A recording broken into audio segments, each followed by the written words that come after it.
comunidad que procura permanentemente decirse al mismo tiempo que nos decimos de nosotros mismos. De lo anterior, ¿podríamos o sería tan difícil pensar que decir de nuestro centro es decir de nosotros mismos? Si al decir de lo que somos, al decir de quién soy, ¿no estaríamos al mismo tiempo situándonos en la historia como la estrecha posibilidad de humanización o de humanizarnos? Aquí subrayamos un centro en el pensamiento de Lévi-Strauss. De lo que otros puedan decir de lo que somos, de lo que nosotros podamos decir de nosotros mismos, está el lenguaje, como el único elemento de permanencia, presencia y persistencia en la historia de la humanidad. Cabe entonces ahora otra pregunta. ¿Cómo es que el lenguaje nos ubica en la historia de la humanidad? Lévi-Strauss, en una de sus últimas entrevistas en el diario El País, declara lo siguiente: es en el lenguaje donde nuestro cuerpo ubica no solo lo que sentimos, sino lo que somos. En él, cuando decimos algo, va de nosotros mismos y es la metáfora la que nos mantiene vivos tan dentro y tan fuera de los ritmos contemporáneos de la vida. A propósito de la metáfora, de ese decir de otro modo, de cómo dicen tantos de la juventud y que tantas veces no nos dicen. La metáfora, como el propio decir que nos descubre en medio de la historia, en el ritmo y prosa tan particular como lo que cada uno es. Para terminar, a propósito de metáfora, he hecho mano de un poema, no para interpretarlo ahora, sino para escribir y decir de nosotros mismos a lo largo quizás de toda esta jornada. El poema es de Octavio Paz y se titula Epitafio para un poeta. Dice así: quiso cantar, cantar para olvidar su vida verdadera de mentiras y recordar su mentirosa vida de verdades. Finalmente, una pregunta. ¿Cuál es nuestro canto en medio de nuestras mentiras que parecen verdades? En medio de nuestras verdades que para otros parecen mentiras. Queridos jóvenes, ¿cuál es nuestro centro?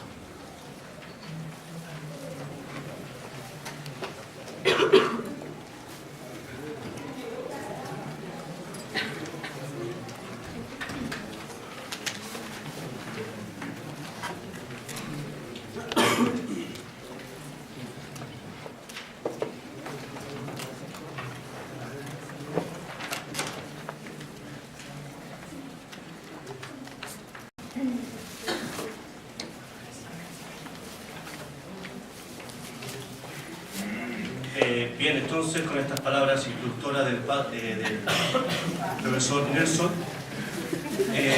damos la acogida a todos los estudiantes y también damos un fuerte aplauso por esta gran interrogante: ¿cuál es nuestro centro del día?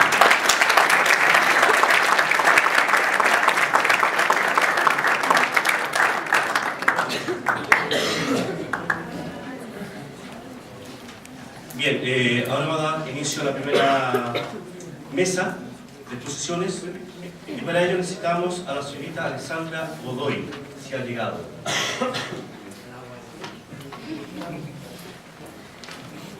Bien, entonces vamos a empezar primero con 6 temas, indicando que tienen 7 minutos para exponer su tema. Después, cuando termine la ronda, hay preguntas de los participantes. En ese tiempo voy a dar 10 minutos aproximadamente para que los expositores, ustedes, puedan responder las inquietudes que quedan a los oyentes. Por eso vamos a pedir también que los oyentes, estudiantes, tomen apuntes sobre las inquietudes para que así también sea mucho más fácil para hacer las preguntas al final. Entonces, cuando terminen todas las exposiciones, hacemos una ronda de preguntas. Entonces, invitamos al primer expositor que lo exponga su tema.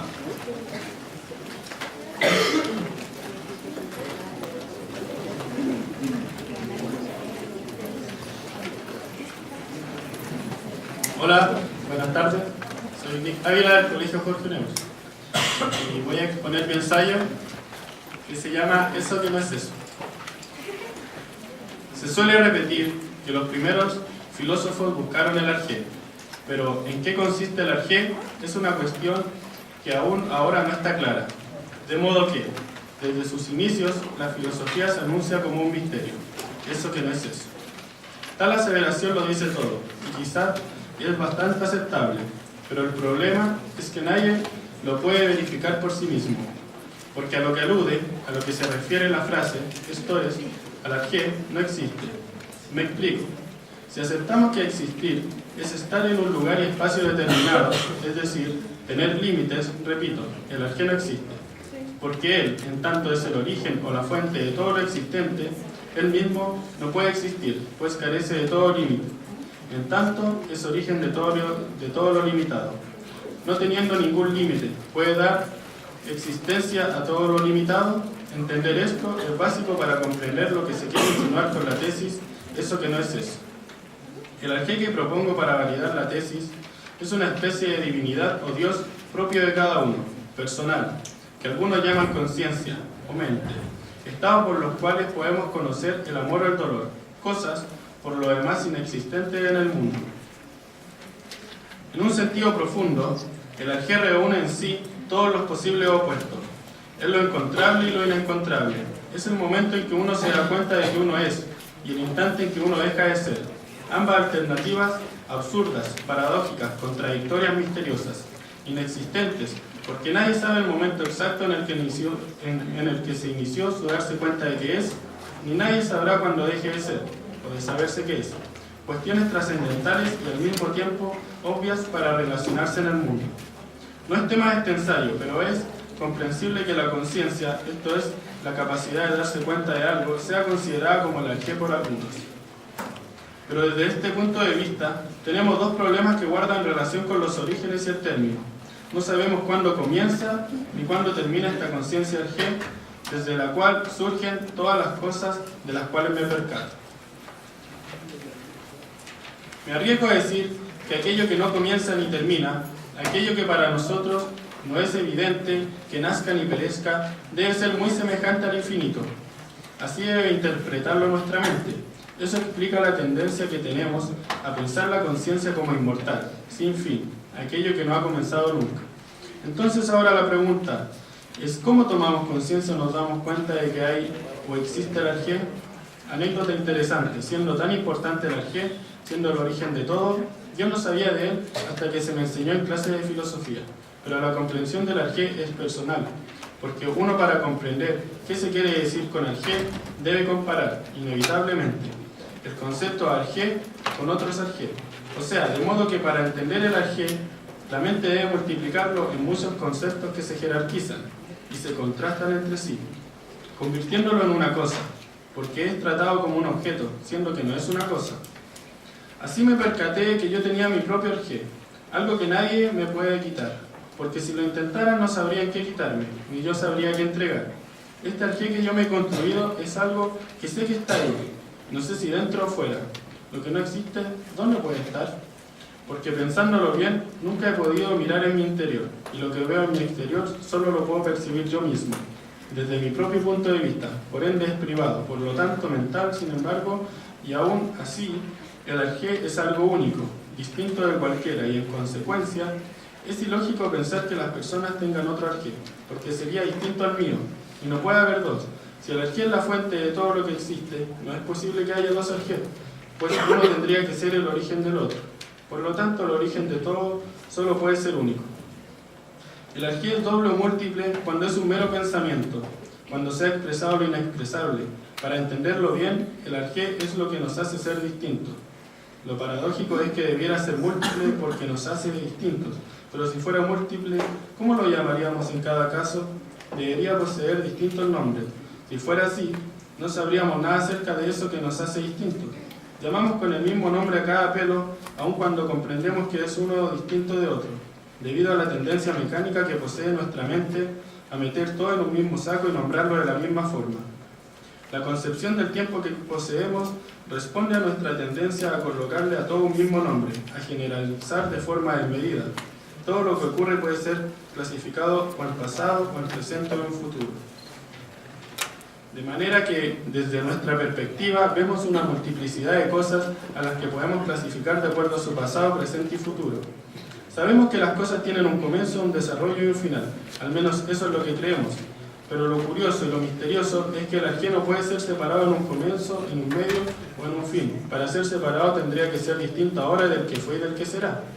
Sin embargo, él siempre es el mismo, pues si la fuente de cambio también cambiara, sencillamente sería imposible para nosotros percatarnos de que las cosas que vemos son distintas de las que fueron y de las que serán. Si lo permanente sin eso que no es eso, el cambio no podría percibirse. El cambio se percibe en el no cambio, en el arjé. La conclusión de todo esto parece afectar a la petulancia de cualquier filósofo. Tratar de buscar, estudiar, describir el arjé es una pérdida de tiempo, porque lo que se logre conocer, si llegara a ocurrir, no podrá ser comprendido por nadie, porque mi arjé no sirve o no es de utilidad alguna para que ustedes experimenten su arjé. Para algunos será Dios, para otros diablo. Lo que confirma que el arjé está más allá del lenguaje. En tanto, él es el origen de las cosas nombradas, pero él mismo no acepta ningún nombre. Arjé solo encubre a eso que no es eso, en mí y en ti, o sea, en cada uno de nosotros. Dicho de otro modo, aunque tú tengas tu arjé, aunque tengas la sensación de que es solo tuyo, y así otra persona tiene otro distinto que también considera propio, aunque esto se entienda así, el arjé sigue siendo único. La multiplicidad viene de la necesidad de expresar lo inexpresable. De ahí proviene la discusión de los innumerables nombres que debemos ponerle a eso que no es eso, en cada uno de nosotros, y sin lo cual nada podría ser o dejar de ser. Si los primeros que filosofaron buscaron el arjé, deben haber entendido el profundo misterio que concierne a la filosofía. Es bien sabido que siempre hay gente que lo tiene todo claro, que posee la respuesta a todas las preguntas, que usa la filosofía como una certeza o una lanza. Sin embargo, el que ama la sabiduría se sabe no sabio, porque aquello de lo cual provenimos, en lo cual nos desarrollamos y finalmente en aquello que nos disolvemos es pura y simplemente un no saber eso que no es eso. Gracias.